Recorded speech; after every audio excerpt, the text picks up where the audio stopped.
And we have to be very honest with ourselves. If you look at all the poverty indices in the world today, you'll find that in southwest Nigeria, the incidence of poverty is 20%. In the northwest, it is 80%.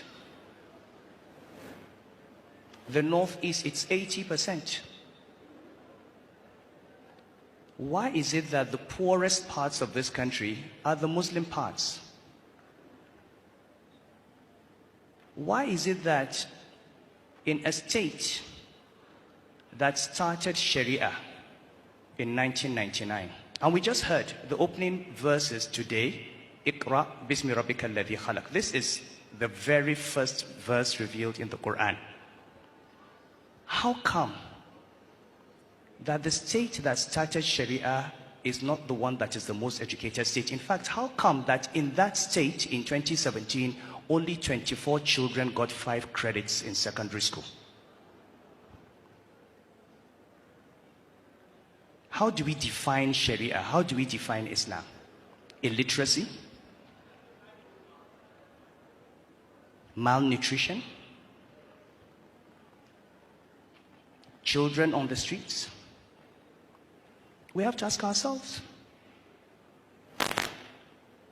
And we can't ask those questions until we begin to understand through usul that you have to live in this world well in order to serve Allah for the hereafter. For Islam to prosper, we need educated Muslims. We need Muslims that are not begging.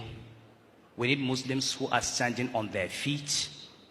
Believe me, if poverty continues in the north, Islam will disappear from the north.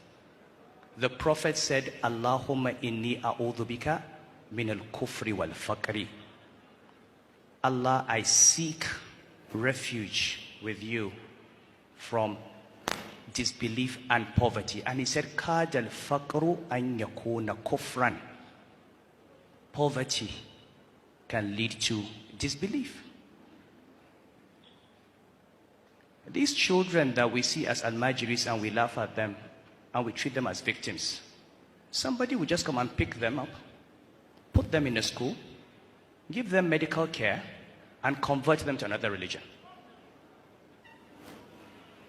And they will do that by the hundreds and the thousands.